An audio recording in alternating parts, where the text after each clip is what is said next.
Welcome to the first share on Likkutei Torah, Daf Aleph. Now, to note that Likkutei Torah starts the Dafim again. This is Daf Aleph the first time, which is Parashas Beshalach. So the Maimah begins with a pasuk from the Parasha of Beshalach regarding the mon.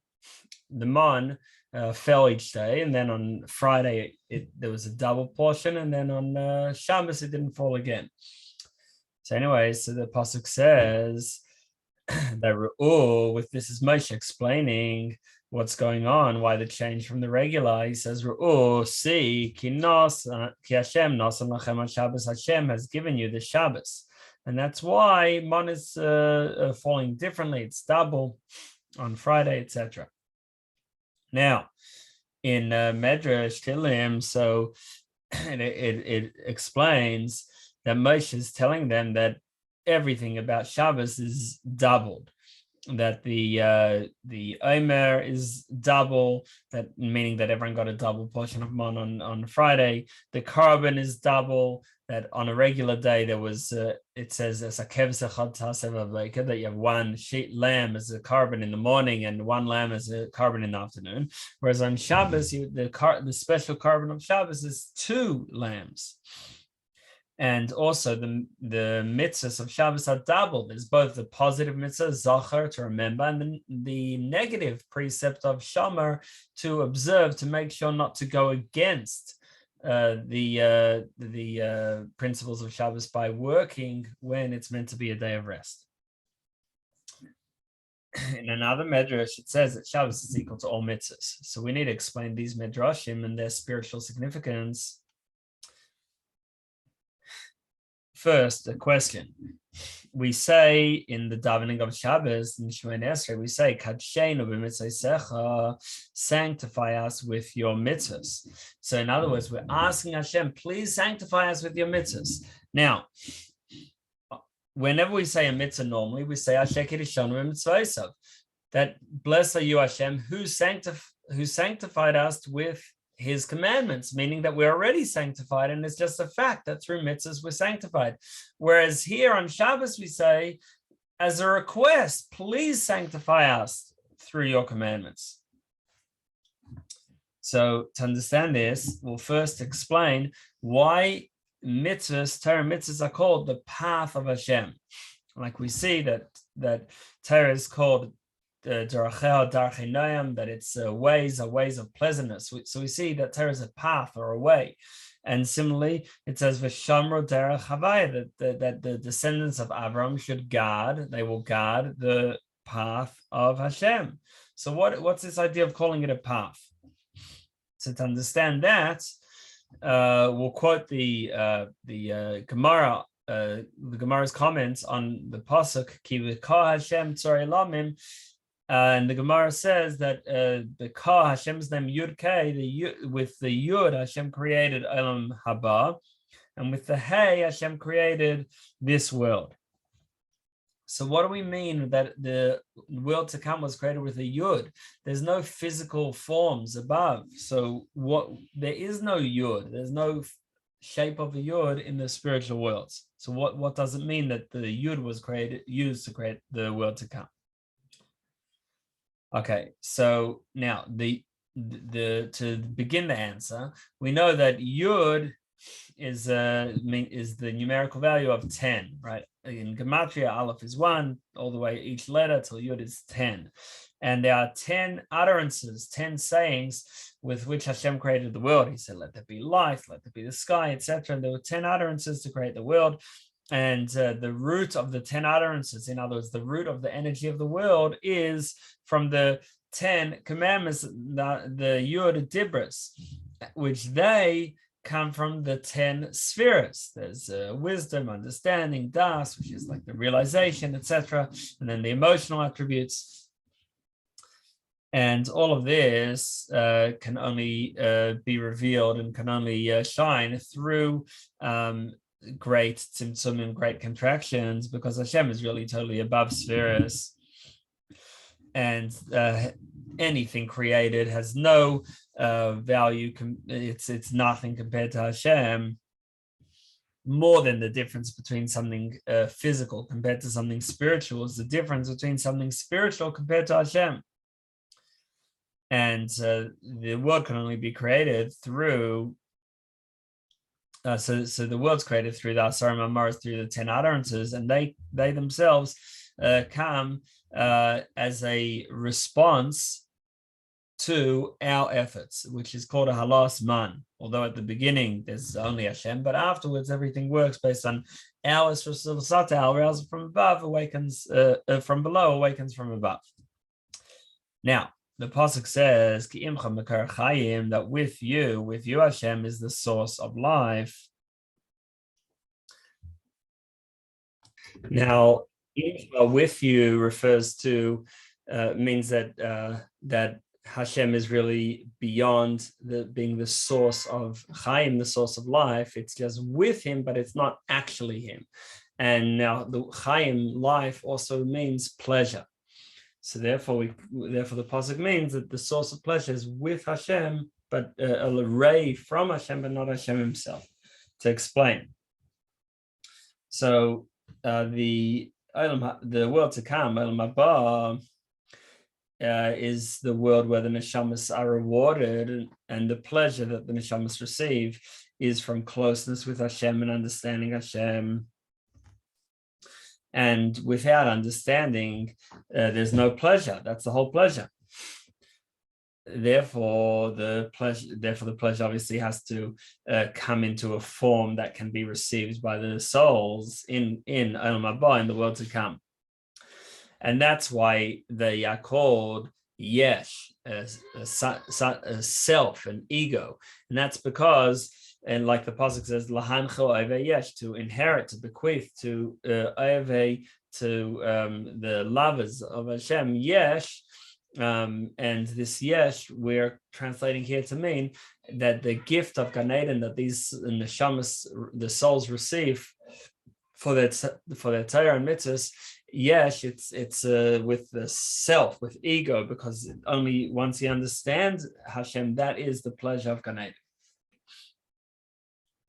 And and therefore it's only, and that's the meaning of ki imcha mekar chaim, that the source of all pleasures that the neshamas received is imcha, it's with Hashem. So on one hand it's right there with him, on the other hand it's not actually. Therefore the neshamas, the souls are below this pleasure that they're receiving, and because the pleasure is from understanding of a high level of Hashem, but it has to come through a tzimtzum, through a big contraction, in order for the souls to be able to take it in and to receive it. And that's why it says that the yud nivra olam haba, that the world to come is created with a yud. Yud is the smallest of the letters, and it represents a deep contraction. And that contraction, that limitation and concealment is necessary in order for the light of Hashem to come down and be able to be received by the neshamas. And this yud is the first letter of Hashem's name. So in order to have revelation of godliness, it starts off with a contraction, then can be hey, development, then vav, which is hamshacha, bringing Hashem's light down. And this process starts with the yud, like we said, in order to have to bring down light from Hashem's unlimited self. So there needs to be a tzimtzum, there needs to be a contraction in order for it to be able to be received. But it's not meant to be a full contraction, a full concealment. It's only meant to be in order that they can receive, but still leaving as much of Hashem's light as possible. Similar to what the Gemara says in Pesachim, that you should always, a teacher should always teach his students in a short manner. It doesn't mean to block out the depth of the ideas. It just means that if you say your point in short, then the students are able to better understand it. So it's for the purpose of revelation and understanding. Now, we have this in Torah as well, that there's Torah Shebechsav and Torah Shebal Peh, the written Torah and the oral Torah. The written Torah is very much in short, and Torah Shebal Peh is more developed and more at length. And that's why Torah Shebechsav is called Musar Avicha. It's called the guidance of the father, whereas Torah Shebal Peh is called Torah Simecha. It's the guidance of the mother. So what's the difference? That the father just gives the point in short, whereas the mother is the full development. And this is the same in the conception and development of the fetus and then the baby, that the father's just one point that he gives to initiate, and then the development is all in the mother. And that one point is like the yud. And then afterwards, we move on to the hay, which is the development and spreading out in revelation, which happens in the oral Torah. And that is that's why it says that the yud nivra, that with the yud, the world to come is created, which is the initiating the and starting of the process of bringing down Hashem's light. And then the next step is the hay, which allows it to develop further. And after the Hashem's light goes through the yud, goes through its symptoms, then it divides into many details and many different levels. And then with the hay, once there's this concealment of the light, it's able to develop into different ways. And then the hay is the actual development. With all the details are created, like it says Behi Baram, which you can read as Behei Baram, that Hashem created everything through the hay, which is the development and all the details that can come once Hashem's light goes through an initial tzimtzum, an initial contraction. Over to the second column. This is why, in order for Sarah to give birth, there had to be her name change. She was first called Sarai, ending with a yud, and then it changed to Sarah, ending with a hey, because although when bring down Hashem's light, it's through a yud, it can only happen through a concealment. But when it comes down into this world, it needs specifically a hey, which hey represents Malchus, which is what allows for an other. And that's what allows Hashem's light to actually come down here. And once we're talking about in this world, then we don't want a tzimtzum. A big tzimtzum would be problematic. We actually want specifically gilui, revelation, and therefore the hay is what's needed in this world. We find a similar concept about hair. Is growing out the hair, is that good or bad? We find with the Nazir that growing out hair is good. On the other hand, we find with women, it says Sar Bisha Erva, that the hair should be covered with married women. So what's the difference? And the same thing, by the way, with Levim, that their hair was shaved off at the beginning of the Mishkan. So the explanation is that Nazir represents this overpowering spiritual energy, and therefore needed to go through a limitation, a tzimtzum, and hair represents that limitation of the spiritual energy. On the other hand, women, and this is similar with the Levium, they represent Hashem's light as it can be received within worlds, and therefore it specifically has to come without further tzimtzum because it's already limited. So once it's already in the Mamale Malchus mode, it's already in the mode of thinking about the recipient. We don't want to limit it any further because then it will totally hide the spiritual energy. Okay, so therefore, in this world, we don't want any more concealment. It's already concealed enough.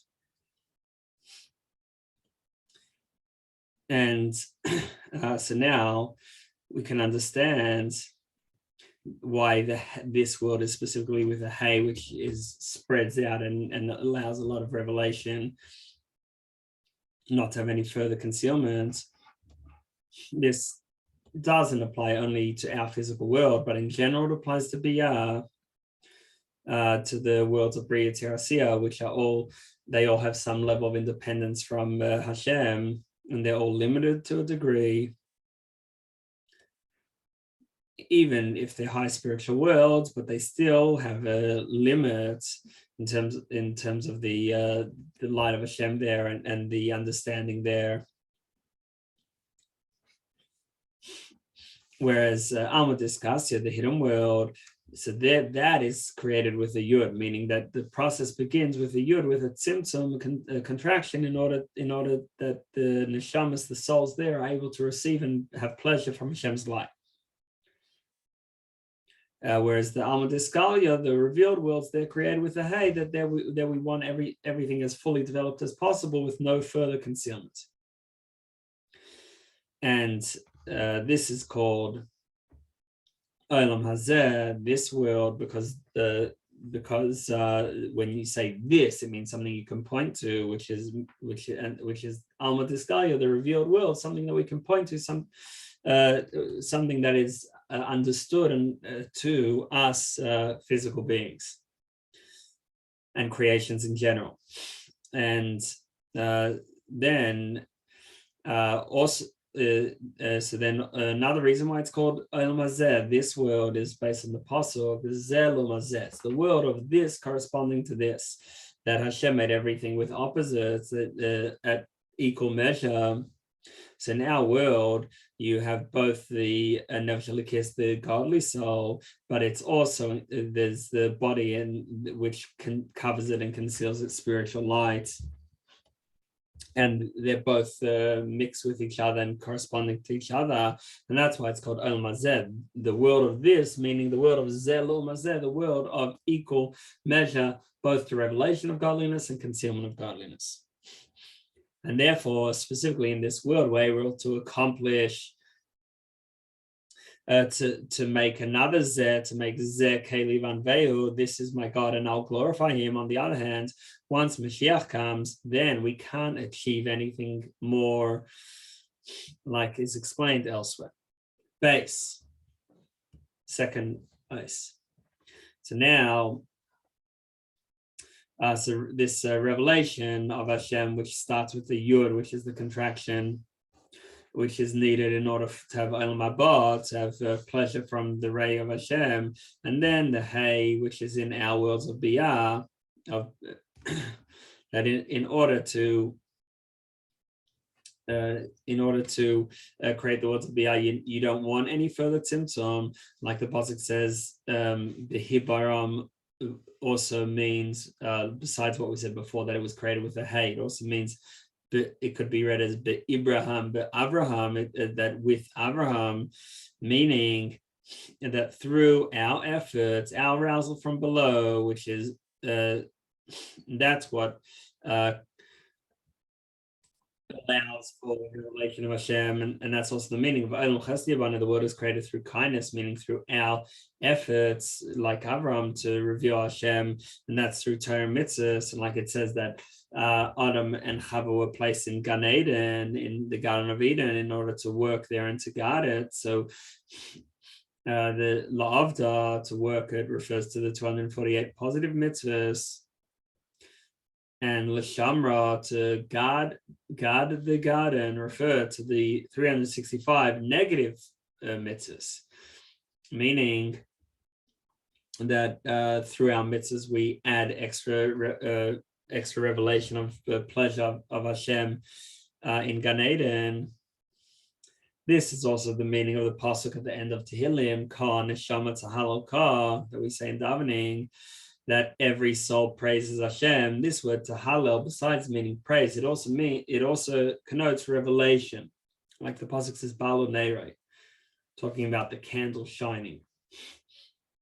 Because then the soul, it's Tahalakah, reveals godliness, and that is through this process of first a Tzimtzum, a contraction, and then allowing afterwards Hashem's light to spread, so the Yud and then the Hey. And that's why the Neshama, the soul, is called the lamp of Hashem, that it's a lamp that reveals, it shines Hashem. as we explained in Torah Parshas Miketz.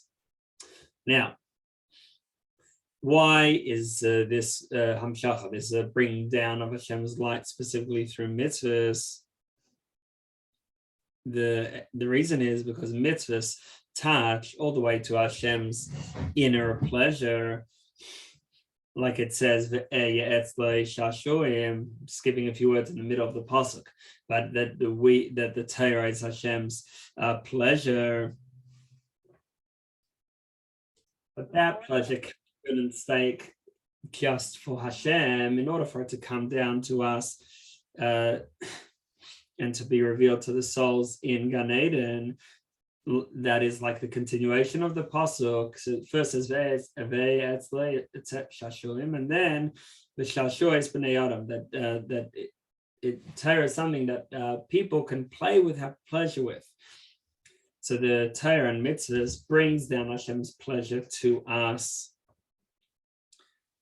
and that's the meaning of learning Torah lishma, learning Torah for its own sake.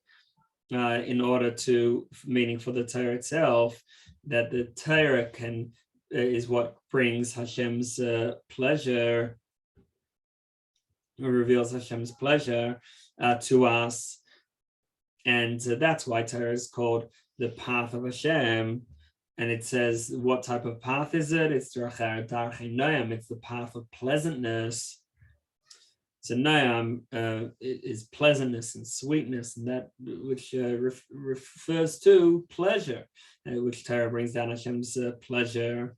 And like we said, that with you as the source of life, we explain that the source of life also means the source of pleasure over the page, skipping the brackets, the small brackets, and with small writing of sources. Now, on the top of the second side, it says the Torah is called a path through which Hashem's pleasure comes down and is revealed. It's like a path that you go from place to place. And it says in plural, paths. So what is this, paths in plural? So there's chesed, gvur, and tiferes. There's the side of the right, which is loving kindness, and the left is severity, and then and being strict and keeping to the rules, and then tiferes, beauty and compassion in the middle. So these represents Torah, Avodah, and Gemilas Chasadim. So, and this is similar to the three ways by which a woman can get married. The Mishnah says at the beginning of Kiddushin that it can be with shtar, with kesef, shtar, and bia, through something of money, or something worth money, something of value given to her, or with a document given to her, through bia, through intimacy. So in this context, so the woman refers to Knesset Yisrael, the Jewish collective, who are marrying and becoming one with Hashem. And there's three methods. There's through kesef, money, that refers to Gemilas Chasadim, doing acts of kindness that you could give of your possession to others. And then the document, that refers to Torah. And then bia, intimacy, that refers to karbanas, which karbanas come from the word kirov, to come close, that we come close to Hashem, and we are one with Hashem, become one with Hashem. And now, instead of karbanas, we have davening. When we daven with 18 brachas, original brachas of Shemona Esrei, which correspond to the 18 vertebrae of the spine. And they are this path by which the shefa, the flow of energy from the mind, comes down. So that's the mitzvahs in general, but more specifically, every mitzvah is its own pathway to bring down the pleasure in Hashem. And as we said, this comes down first through a yud, which is first through contraction, and then a hey, then spreading out. And that's Hashem's name, yud, and then hey. First the yud, and therefore the world to come is created with the yud, and then the hey. So we've quoted earlier the pasuk Ki imcha mikar chayim. So imcha means that it's with Hashem, but not actually Hashem. Rather, it's just Hashem's name, which is not his essence. And so the source of pleasure of Hashem is not Hashem's very essence, but it's with Hashem's name. And Atik, which the Kabbalists call the source of Hashem's pleasure, Atik. So that's Ein Sof, it's Hashem's unlimited light, but not actually Hashem's essence. Now, there's a big difference between pleasure as it is with us versus pleasure of Hashem, that with us, pleasure is something outside of us, whereas with Hashem, the pleasure is something from himself, from within himself. Like, let's say a person has pleasure from a nice, tasty food or from an interesting idea, whereas with Hashem, it's not from something outside of himself. And with Hashem, there's nothing but Hashem. And unlike with us, because even with any sphera, even with Chachma, so you already have you have two things together. You have the idea, and then that idea causes pleasure. So it's not essential pleasure, which is just the essential pleasure is just a pleasure from one's very being. And it's simple, it's without any cause. Whereas with pleasure with us, generally it's limited. Now, when a person, there are certain things that give a person pleasure, and then other things that disturb a person and give a person pain. So we've got good and bad. What does someone call good? Whatever gives him pleasure. And what is bad? Whatever disturbs him. Now we end up in Ber Nefashos. We say lahachis b'em nefesh kol chai, and this word lahachia it means both to enliven, just that the food keeps us going, but also lachis meaning pleasure, that these foods give us pleasure, like it talks about in Orach Chaim. And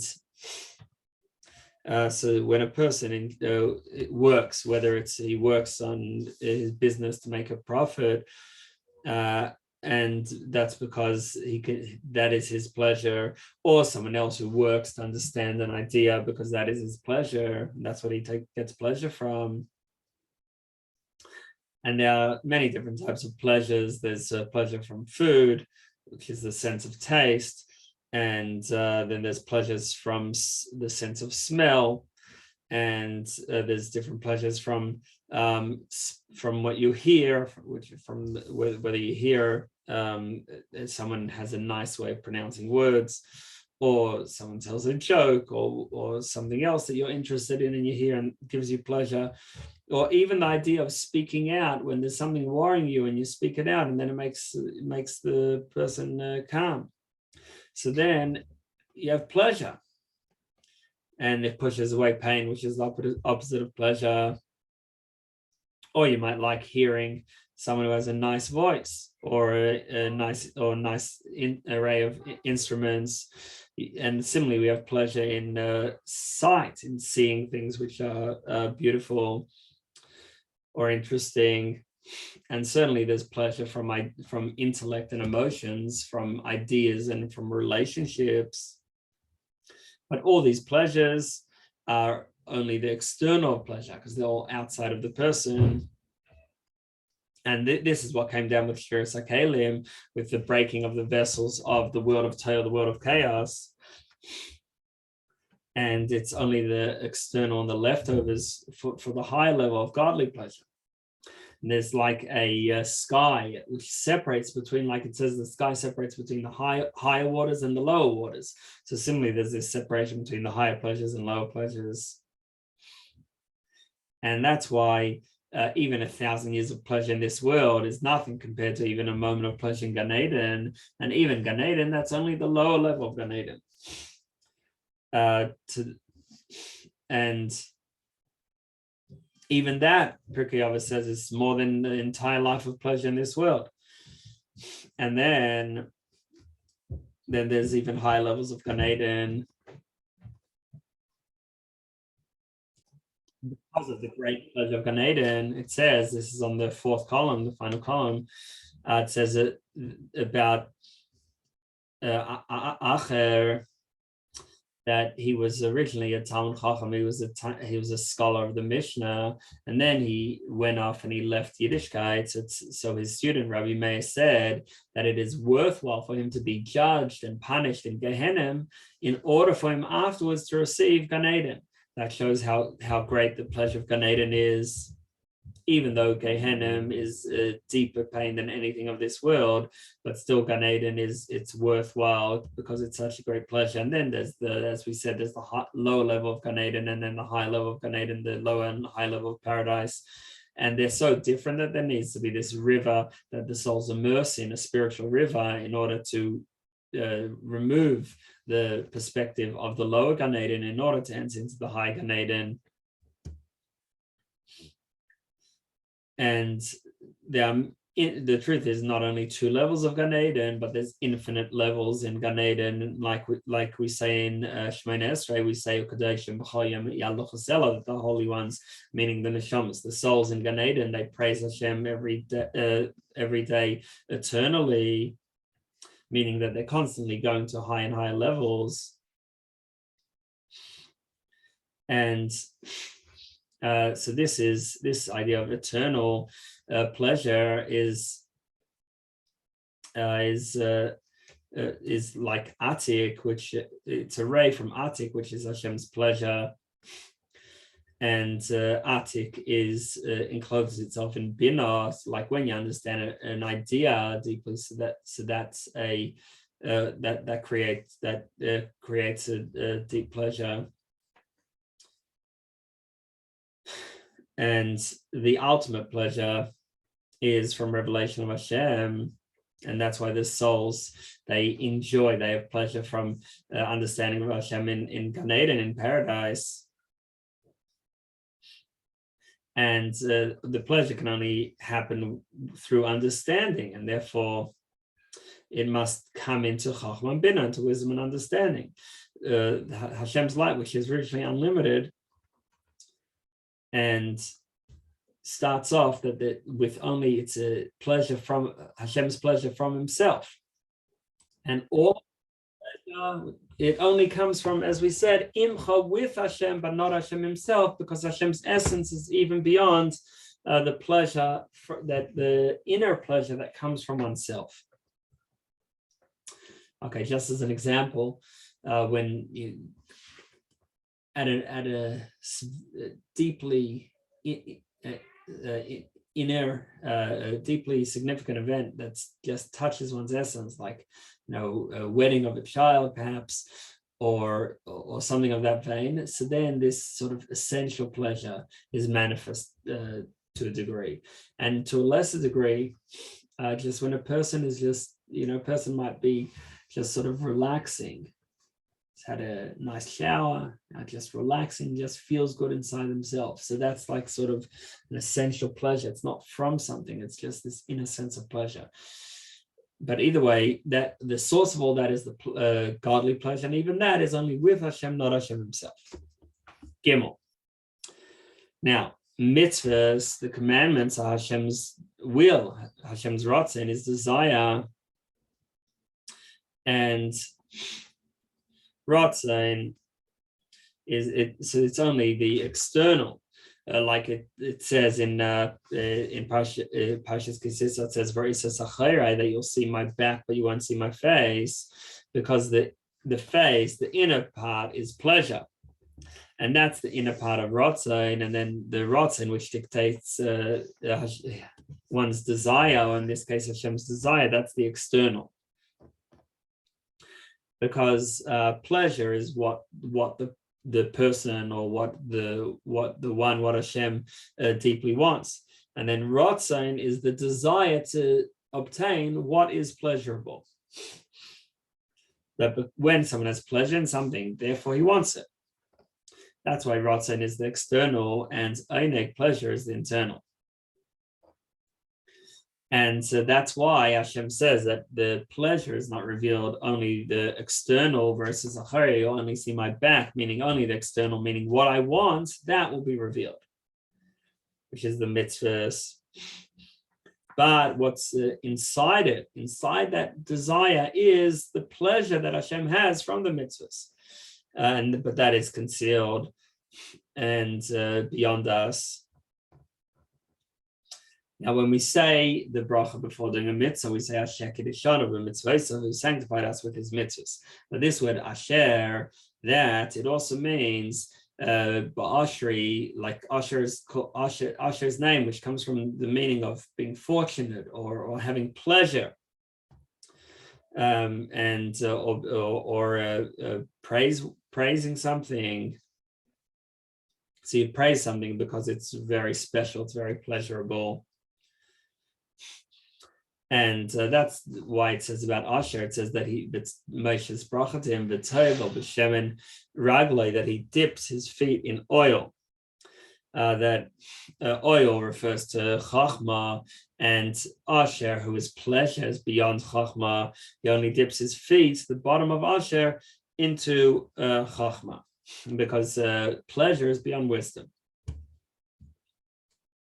Now, the basic difference between the front and the back, because we said Hashem says you only see my back, which refers to Ratzon, not my face, not my front, is that the front, the face, has all different, it has the eyes, the nose, everything looks different, whereas the back is just flat. And it's all the same. Vision, hearing, is all scent, it's all very different. So Ratzon is all the same, that Hashem wants the mitzvahs and that's it. And all mitzvahs are the same. These are all what Hashem wants. Yes, it's something important, but it's something where everything is equal.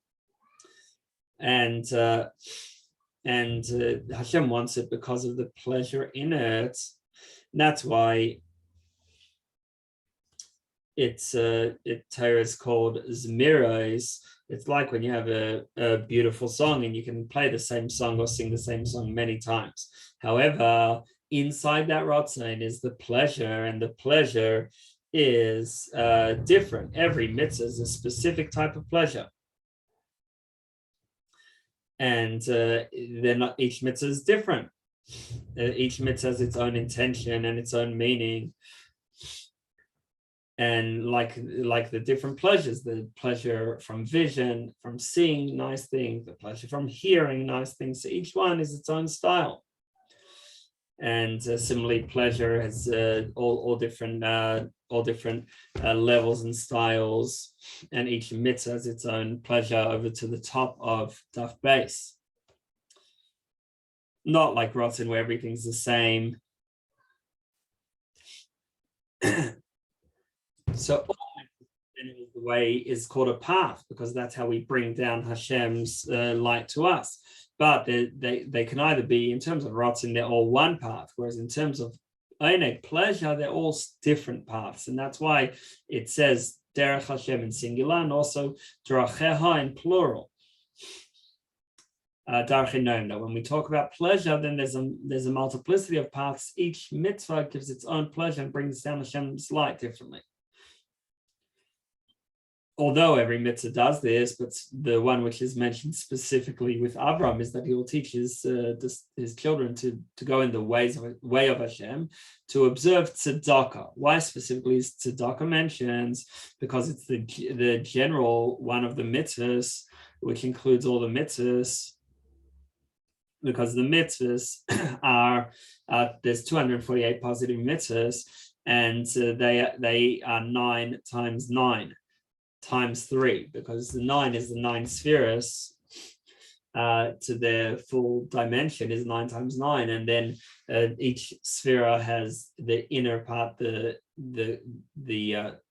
top, the core, and the how it stretches out below it, top, core, and the middle and feet of each sphere, top, the core and bottom of each sphere, so that equals, so we've got 9 times 9 times 3 is 243, And then they're expanded through the Hey Chasadim, the 5 attributes of kindness, and that is tzedakah, which adds that chesed dimension, and which is needed for all the positive mitzvahs, and that's actually why there's 248 mitzvahs, and therefore tzedakah is the general one of all the mitzvahs.